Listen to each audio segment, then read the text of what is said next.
ఎక్కిపోయి సోమవారట మొత్తం రోమాంచితం కూడా ఏమైపోయిందట తెల్లగా తయారైపోయింది.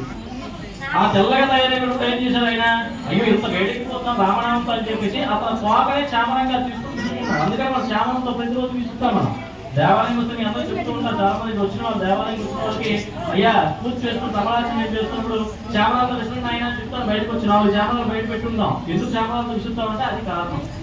ఇలాంటి సందర్భం వచ్చినప్పుడు 4 విషయాలు చెప్పాలని చెప్తున్నాను తప్ప మీకు సమయం చాలా మంది ఇబ్బంది కలిగిస్తున్నాను. సుందరాకాండ సంతమా, సుందరాకాండ పారాయణ ఒకసారి చేస్తే ఎంతో, హనుమాన్ చాలీసా పారాయణ చేస్తే అంతే, 2 సరిసమానమే. కానీ హనుమాన్ చాలీసా అందరికీ అనుకూలంగా ఉంటుంది.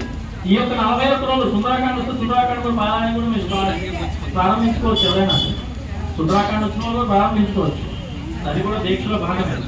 అలాగే సందర్భంలో తులసీదాస్ గారు విముక్తుడు అంటే ఆయన చాలా చాలా చాలా చాలా పంపించాడు రాముడు దర్శనం కోసం. ఎంత దర్శనం చేసినా రాముడు దర్శనం కలగలేదండి. అయితే ఒక రోజు ఆయన రామజపం చేసుకుంటూ ఒక మరిచెట్టుకేమో అతను దారి పోసేవాడు. ఆ నీళ్ళని ఎక్కడ పోయాడు, మరిచెట్టుకు పోసిపోయాడు. ఆ మరిచెట్టు బ్రహ్మరాక్షుడు ఉన్నాడు. ఆ బ్రహ్మరాక్షుడు ఏం చేయాడు, ఒకసారి గాను ఎప్పుడైతే రామజపం చేసి చేసి జపం తారతత్వం చేశాడో వాడికి ఆ శాపం పోయింది.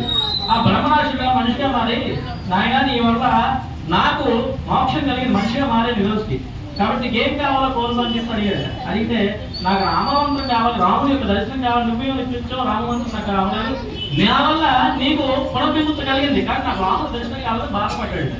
బాధపడితే నాయన నీకు రాముడి దర్శనం కావాలంటున్నావు కదా, రాముడి దర్శనం కావాలంటే రామచంద్రమూర్తి కోసం పంపించి ఒక ఆయన ఉన్నాడు, ఆయన దగ్గరికి వెళ్తే నీ దర్శనం అయిపోతుంది.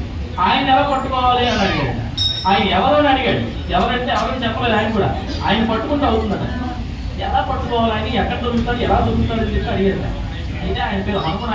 ఆయన దొరుకుతారు. ఎలా దొరుకుతారు, రాముడి కోసం ఎక్కడైతే మాట్లాడుకుంటారో, రామాయణం ఎక్కడైతే చెప్తారో, రాముడు మంత్రం కోసం మాట్లాడుకుంటారో, రామచంద్రమూర్తి కోసం ఎక్కడైతే తలుచుకుంటూ ఉంటారో, రామాయణం కోసం మాట్లాడుకుంటూ ఉంటారో అక్కడ ఆయన ఉంటాడు. అయితే ఈ వారణాసి పట్టణంలో ఒక ప్రాంతం దగ్గర ప్రతిరోజు రామాయణం జరుగుతూ ఉంది నాకు తెలిసింది. కాబట్టి అక్కడికి వెళ్తే నీకు దొరుకుతాడు రామచంద్రమూర్తి దగ్గర, రామచంద్రమూర్తి బంధు దొరుకుతాడని చెప్పేసి ఆయన చెప్పారట. అయితే ఈయన కూడా ఏం చేశాడు, చక్కగా ప్రశాంతంగా వెళ్ళిపోయాడు. చక్కగా వెళ్ళాడు, రోజు చూస్తున్నాడు. రోజు చూస్తుంటే అందరూ వెళ్ళిపోతున్నారు, అందరూ రామాయణం చెప్పుకుని వెళ్ళిపోతున్నారు. అయితే మళ్ళీ వచ్చాడు. మళ్ళీ అదే నాయన అందరూ వెళ్ళిపోతారు, ఎక్కడ కనిపించలేదు ఆయన అంటే, నాయన అలా కాదు నాయన, రామచంద్రమూర్తి కోసం మాట్లాడుతుంటే మొత్తం అంతా ఇక ముందు కూడా వస్తాడు ఆయన. ఇప్పుడు కావాలంటే గమనించి ఎవరైనా ముందు కూడా వచ్చి రామాయణం అంతా అయిపోయిన తర్వాత ఆఖరి కళ్ళు నీళ్లు పెట్టుకుని వెళ్ళిపోతాడు. ఆయన హనుమాన్ అని చెప్పాడు. చెప్పేసరికి వెంటనే చూశాడు, ఇలా రోజులు వెళ్ళాడు. వెళ్ళి వెంటనే పాపం ముందు కూడా అంతకన్నా ముసలాయన వచ్చాడు, కూర్చున్నాడు. పాపం ఏదో పాపం ముసలాయన కదా ముందుగా వచ్చాడని చెప్పేసి కూర్చున్నాడు. పక్కనే పాపం ఈ పక్కనే కూర్చుని తులసీదాస్ పక్కనే కూర్చున్నాడు. ఆయన కూడా కూర్చుంటే సరే ఆయన కూర్చో అన్నాడు. మొత్తం రామాయణం అంతా అయిపోయింది. రామాయణంలో ఎవరికి అర్థం చెప్పారు, అయోధ్య నుంచి రాముడు విడిచిపెడుతున్న సందర్భం చెప్పాడ. ఇక ఈ రోదన స్వామివారు రోధిస్తున్నాడు. కళ్ళు నీళ్ళు తెచ్చుకొని కళ్ళంతా తుడుచుకొని ఆ యొక్క తుడితో కళ్ళు తుడుచుకొని అతను వెళ్ళిపోతున్నారట. వెళ్ళిపోతుంటే ఎందుకో ఈ బ్రహ్మరాక్షుడు చెప్పిన మాట నిజమే కదా, ఈ కాలు పట్టుకుందని చెప్పేసి ఆయన నాకు రాముడు దర్శనం చేయవా, నాకు రాముడు దర్శనం చేయించవా అని చెప్పి ఆయన కలపడ్డాడు. ఎవరు ఆయన, నువ్వు నాకే ముసలివాడిని, నేనేం రాముడు దర్శనం చేయిస్తాను, నీవే రాముడు దర్శనం కోసం చాలా సంవత్సరాల నుంచి వెయిట్ చేస్తున్నాను, కానీ నాకేం దొరకలేదు, కాబట్టి నీకేం రాముడు దర్శనం అని చెప్పేసి అంటే ఎలాగైనా సరే నీకు వదిలేదు అని తెలుసుకొని వెంటనే అన్న కాలు పట్టించుకున్నాడట. పట్టించుకుంటే ఆయన వదలలేదు. వదలకపోతే తిప్పుతూ ఉన్నాడట. ఇలా తిప్పుతుంటే గీడ్చుకొని వెళ్ళిపోతున్నాడు ముసలాయన. ఇంత బలం ఉన్నాడు ఎవరున్నారు చెప్పండి, ముసలాయన ఇంత బలం ఉన్నాడంటే ఆయన చేసుకుని అర్థమైంది దుగ్గుతారు. ఇక సెర్చ్ చేస్తే వదిలేదు లేదు, నీకు కావాలని చచ్చిపోతాను కానీ నీకు వదలని కావాలని చెప్పేసి కాలు పట్టుకుని ఈయన ఆకాశంలో ఎగిరిపోతున్నారు. ఎగిరిపోతుంది మీరు కాలు వదలడు, ఏమైనా నాకు కాలు వదలగానే వెళ్ళిపోతానంటే ఆయన వదలడు.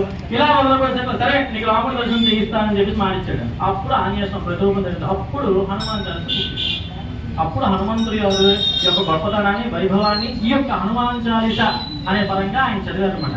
ఆ మంత్రంలో మనకు ఆయన రాసిచ్చినట్టు అమూల్యమైనటువంటి వాక్కులు, అమూల్యమైన గాథలు, అటువంటి గొప్పదట. అంటే ఇప్పటి నుంచి హనుమంతుడు ఏమిచ్చారు, బలమిచ్చారు కదా. ఈ హనుమాన్ చాలీస ఎవరైతే చదువుతారో వాళ్ళ కష్టమైన తొలగిపోతాయి. ఏళ్ళనాడు చిన్న అర్ధాశుని ఏ సున్నా సరే వాడి యొక్క గ్రహస్థిని మార్చేస్తారు. హనుమాన్ చాలీస ఎక్కడైతే చదువుతారో వాడి స్థితిగతులు మారిపోతాయని చెప్పేసి మనం ఇచ్చారట. ఎవరు? హనుమంతుల వారు ఇచ్చారు. ఎవరికి ఇచ్చారు? మనందరికి ఇచ్చారు. ఎక్కడ చదివినా ఎలా చదివినా ఏ సమయంలో చదివినా నేను వాడుకున్నాను అనుభవిస్తున్నాను అని చెప్పేసి ఒక మాటగా వరం ఇచ్చారు ఆయన. ఆ వరప్రభావం వల్ల ఒకనొక సందర్భంలో ఈ యొక్క తులసీదాస్ గారికి కారాగార బంధంలో బంధించారు రాజుగారు. అందరూ సచివాలు ఉన్నారు కదా కొంతమంది. బాబా రామచంద్రమూర్తి దర్శనం అయిపోయింది. దీనికి రామచంద్రమూర్తి దర్శనం అయిపోతే వీళ్ళందరూ కలిసి ఒక ముసలాయన వెళ్ళి చనిపోయాడు అనమాట. ఒక కుదవాడు ముసలాయన కుదవాడు చనిపోయాడు. ఆయన బాధపడుతుంటే రామచంద్రం చేసి తాకపోతే అతను బతికేశాడు. ఇదంతా చూసి మిగతా వాళ్ళు లోపల కాదు కదా. వెంటనే ఈయనేదో మాయామంతం తెలిసిన వాళ్ళని రాజుగారి మీద నేను కూడా పుకార్లు చెప్తే ఆయన బంధించాలి. బంధించేస్తే ఆ కారాగారంలో ఆంజనేయ స్వామి తలుచుకొని ఇలా హనుమాన్ కలిసి పాలించి వెంటనే కొన్ని వేల కోతలు ఎక్కడి నుంచి వచ్చేది మొత్తం కారాగారంలో బొట్టులంతా కొట్టేసి ఒక వెంటనే ఆ యొక్క తులసీదాస్ గారికి విముక్తి కలిగించేట. అప్పుడు కూడా చెప్పాడు మళ్ళీ ఆంజనేయ స్వామి, ఇలా ఏ కష్టం వచ్చినా కారాగార బంధనస్య శాకిని ఢాకిని యక్షిని ఇవన్నీ ఏ బంధన పూత భుజాతాల నుంచి కూడా రక్షిస్తా అని చెప్పి మరొకసారి వర్ణించాడు. అటువంటి హనుమాన్ చాలీసా మనం ఈ రోజు హనుమంతు వైభవం నాడు 5 సార్లు సంకల్పం చేసుకుని ఎంత పుణ్యం మనకి. ఆ రామచంద్రమూర్తి అనుగ్రహం ఆంజనేయ స్వామి అనుగ్రహం మనకు కలిగినట్టు కాదా.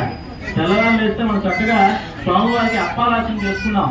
ఎన్ని అప్పాలు ఆయనకి ఇష్టమైనవి 1000 అప్పాలతో అర్చన చేసుకున్నాం. ఆ ప్రసాదం మీకు బయట ఇస్తున్నారు అందరికీ. కాబట్టి మీరు చక్కగా యొక్క దీక్షగా ఉండలేము, ఇటువంటి దీక్ష నియమాలు ఏమి లేవు, మత్స్య మాంసాలు పుట్టకూడదు అని చెప్పేసి కొంతమంది చెప్తూ ఉన్నారు. కానీ అది తిన్న తర్వాత మానేస్తే చాలు. అది మానేయాలనుకుంటే మానేయవచ్చు. 40 రోజులు మానడం పెద్ద విషయం కాదు, మానేయవచ్చు. కానీ మీ మామూలు భోగం మాకు పంచం ఉన్నాయి వెళ్ళకపోతే కాదు, పిల్లలు వస్తారు, వాళ్ళు తినకపోతే అవ్వదు, వాళ్ళు ఉంటే మమ్మల్ని నిందిస్తారని చెప్పి అనుకుంటున్నారు.